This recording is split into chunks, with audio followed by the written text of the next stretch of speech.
Hey guys, it's Ted Bogert. Welcome back to the TED Show. Super duper, is that a word? Excited to have my dear friend Kendra Davies back for our series, Live Your Effing Life. We're going to say the real F word multiple times during this broadcast. So if you are at work, you might want to turn the volume down. Life coaching. She's an amazing life coach, positivity coach, and a dear, dear friend of mine. And today we're going to talk about integration. What the F does that mean? We're going to talk about it, but you guys are going to understand when Kendra imparts her wisdom on us. Welcome back, Kendra. How are you today? Hello. I am good. How are you doing? I am good. I'm not in the dark, maybe. Yeah, a little Um, bit. That's all right. I am great. I hope you did well after the storm. We're still praying for all of Yeah. our Floridian friends for sure. It's been a crazy week or so. So every week or every other week, we are going to be talking about how you can live your fucking life. Yeah. Basically, all right, I'll do it. I'll be the first one. There you And I go. think that is such a great topic. Kendra is always so wise about so many things, and I think all of us could use a little kick in the rear because I think a lot of us are just going through the motions and not living our lives. So Mhm. today we're going to talk about integration, but before we do that and explain what that even means, tell them a little bit about you, Kendra. Hello, everybody. My name is Kendra Davies, and if you're tuning in for the first time, I am a life coach, speaker, author, and I own Stellar Life Coaching here in Orlando, Florida. And I leverage the powerful science to help people their lives. Yes, you do, and you do an amazing job at it. I can't use that word too much, but it really does describe you and the work that you do. I Thank mean you. that. So let's talk Bear. about integration. First of Yeah. all, what the F is integration? I understand it because you explained it to me earlier, but I want the audience to know once you say it, that light bulb is going to go on Uh-huh. and they're going to understand. So integration is once you have the knowledge, right? You read the book, you listened to the podcast, you took the course, you went on the retreat, you did the thing to get the information, to get the knowledge, to have the experience. Integration is how do you integrate these changes into your life? Yeah. The process of going from I think and I understand this thing to I live this thing. And Yes. what tends to happen in my field, especially around self help, coaching, therapy, like we tend to focus so much on the thing and we get all of the information. So we intellectually know a ton of stuff, but that doesn't actually cause change. It Right. is a step in the change process, right? Having that knowledge and understanding is so powerful. However, that integration piece is so important to actually living your fucking life, like living it, right? Not just understanding why you're not living it, but then recognizing that and then choosing to integrate practices. If that's self care, changing your diet, exercise, building these little healthy habits that allow you to feel more empowered and confident in your daily life. Integration is the actual act of doing that work. So I joke about this a lot, and I'm bad at it too. So I'm making fun of myself as well. But I think we all listen to podcasts, read the books. If there's still bookstores, we go to the self-help aisle, we Mhm. go to the leadership aisle. Mhm. We think that the more conferences we go to, and the more books we read, and the more podcasts we listen to, by Mhm. osmosis, it all of a sudden is going to be just change our lives. And maybe Mm. it does intrinsically, but I think a lot of people don't.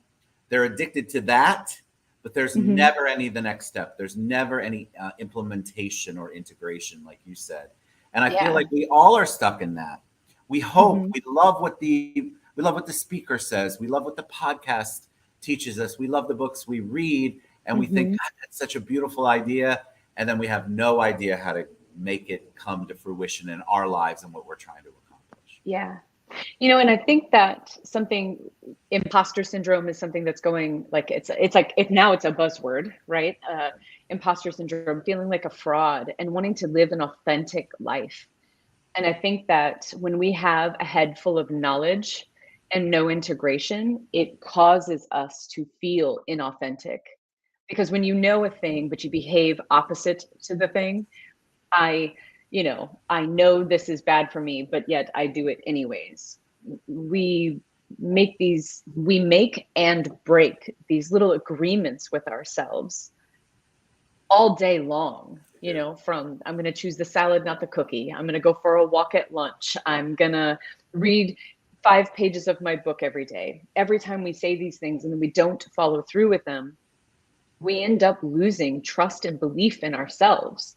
And it causes us to feel like a fraud because we get a negative consequence, right? The doctor says your cholesterol's high, your sleep patterns get jacked up. Like you experience some sort of consequence and you say, oh, I knew this.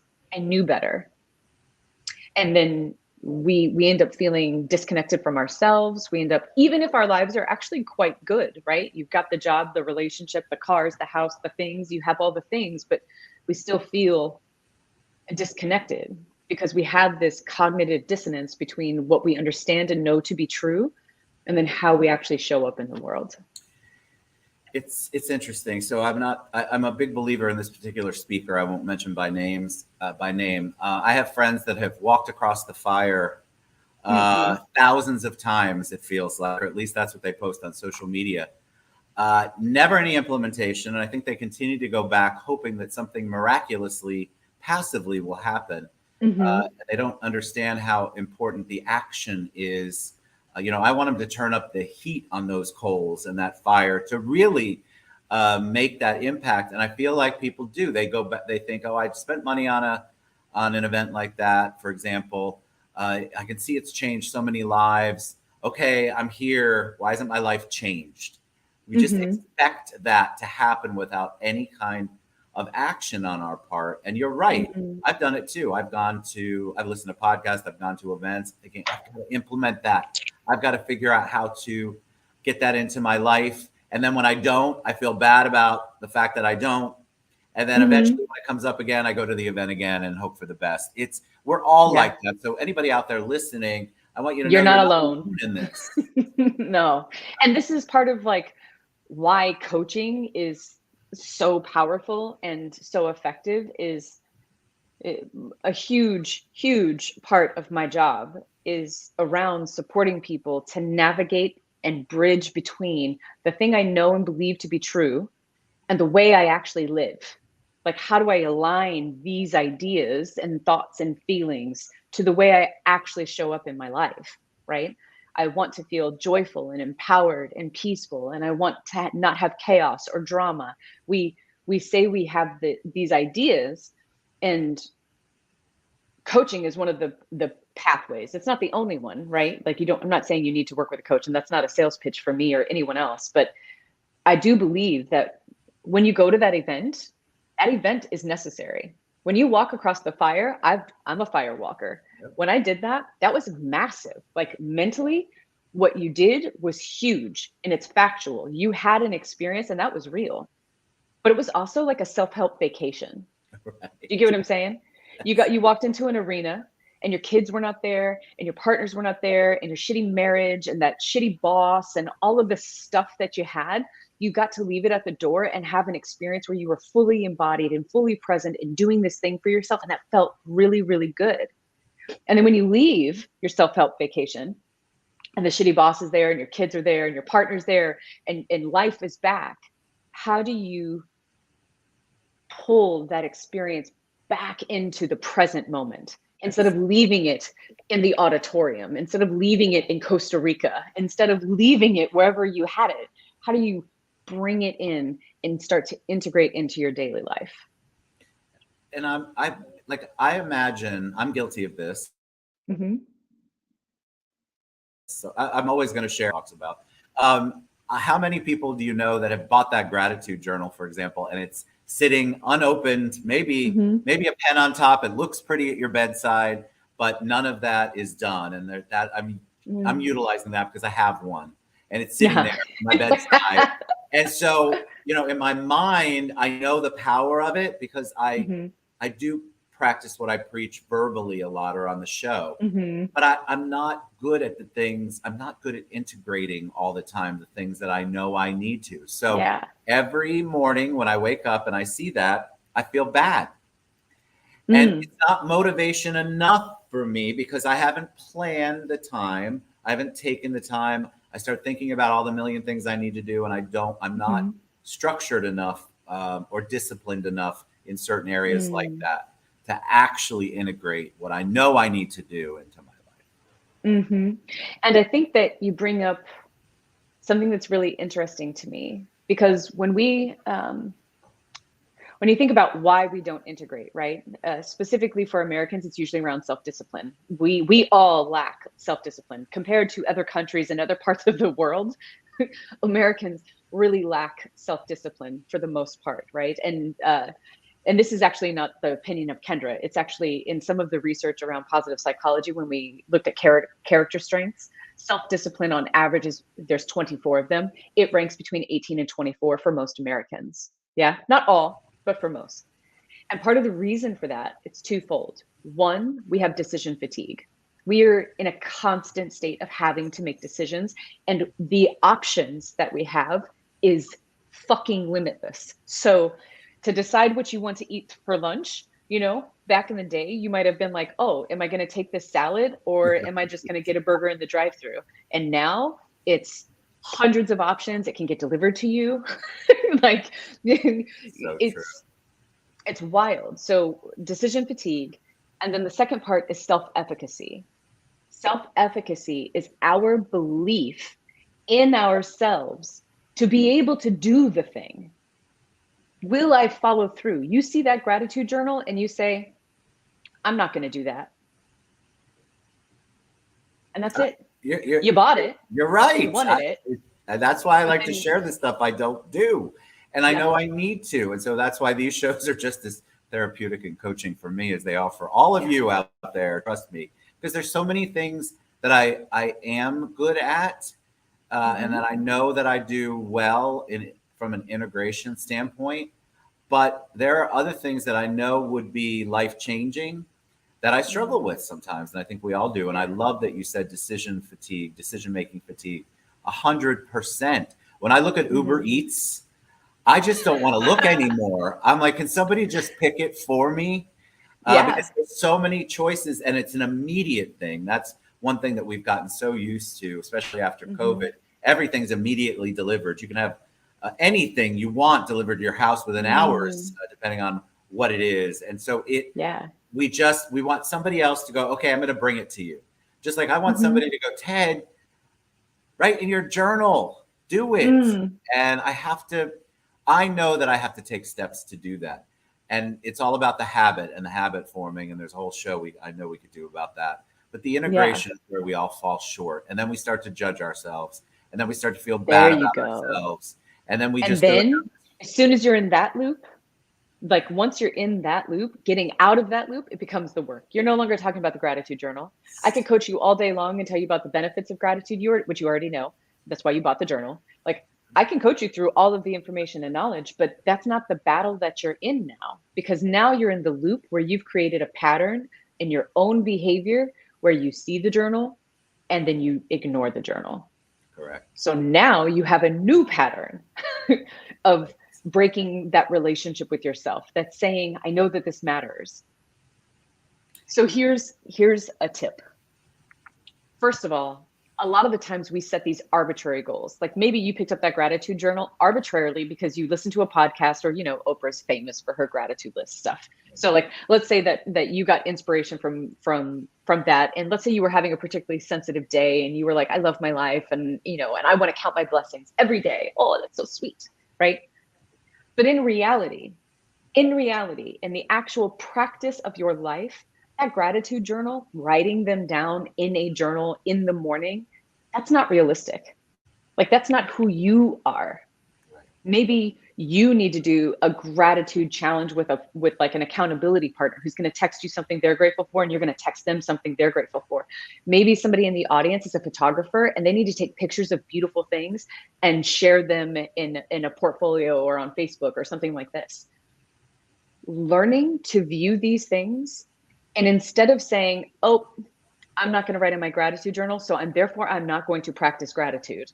Instead of doing that, say, man, I bought that gratitude journal. I know gratitude is important to me. How could I practice it? What is realistic? I can text my wife or my partner or my grown child or whatever and just say, I love you and I really appreciate that you put the dishes away for me last night. Right. Done. The moment that we say, I know it, but I'm not going to do it, is where we break that trust. But you can shift it, and that's totally allowed. Do you see what I'm saying? So Yes, I instead of do. saying, throw out the baby with the bathwater, shift it. Maybe you're not going to go to the gym. Maybe that's not realistic. The world is telling you that's what you should do. And if you did do it, then maybe you would get the ultimate results. Maybe that's not for you. Maybe you can stop walking by that weight in your house and just pick it up and carry it with you to the bathroom and then carry it back to the weight stand. What That's I'm saying is allow yourself to have baby steps and let it be enough. This idea that you have to have a full-on gratitude practice when you've not had a gratitude practice may not be realistic for you. Well, I feel like that's true. We look, social media is a blessing and a curse. We look and see what everybody's doing and preaching, and we think that they're so good at it. And then we want to do that too, because we envision that that's the reason they're successful. We envision that's the reason that they're doing so many great posts. And what we don't realize is that, like you said, that's a big light bulb for me.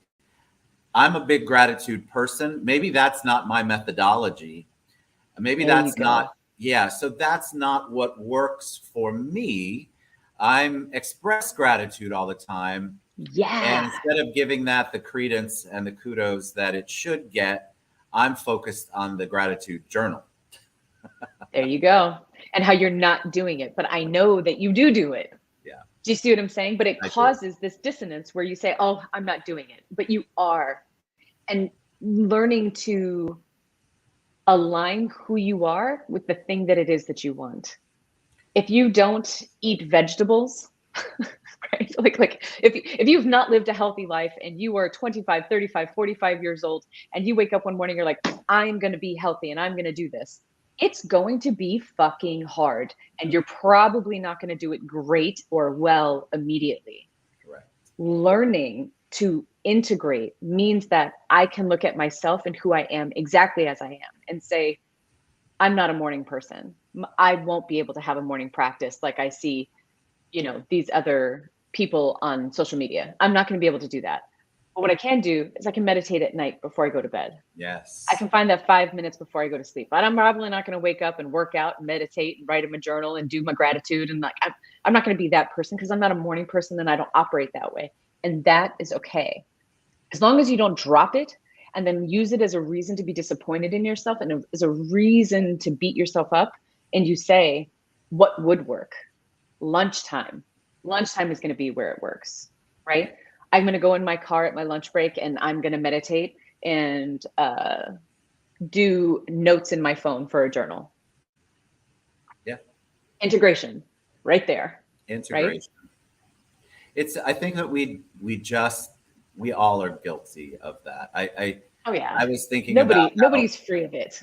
I bought an extra, again, true confessions here. I bought an extra pair of what are they called? AirPod. What are the things in your ear? Earbuds. AirPods. There we go. For my bedside, because at night I was going to listen to guided meditation on this amazing app that I pay probably a stupid amount of money for every month. Have I taken those AirPods out of the little container to do that? Nope. Not in a month and a half since I've had them.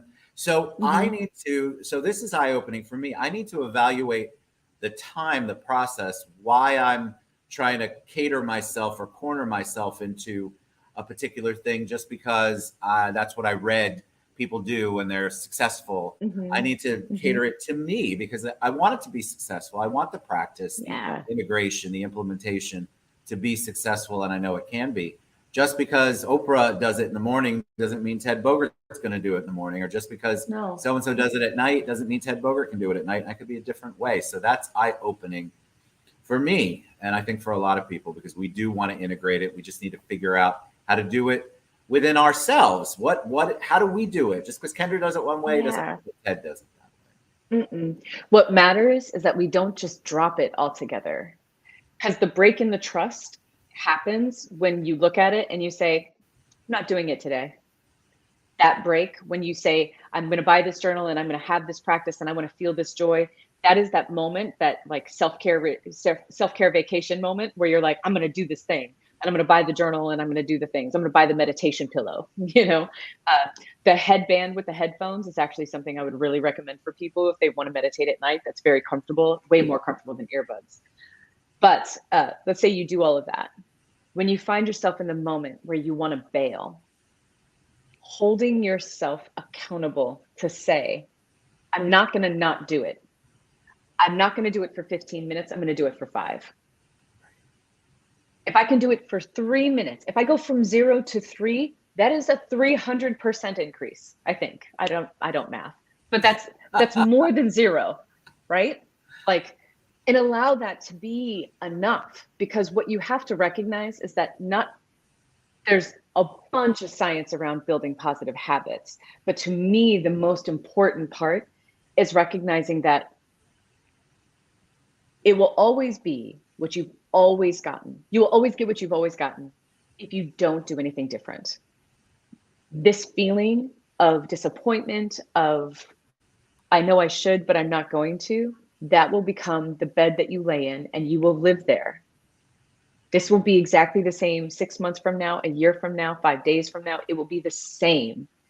The thing that you don't know is what's on the other side of if you made yourself do it. If you said, I'm not going to write in this journal, but I am going to text my friend. And I'm going to text that friend every single time I think about gratitude, I'm going to text it. I will take an action that brings it into reality. Does that make sense? When I started meditating, I did the minute meditation. That's it. When I started doing breath work, I did 5 minutes of breath work. Now my breath work practice is like an hour. But I start and I allow myself to start right where I am. But I also don't do my breath work practice every single day.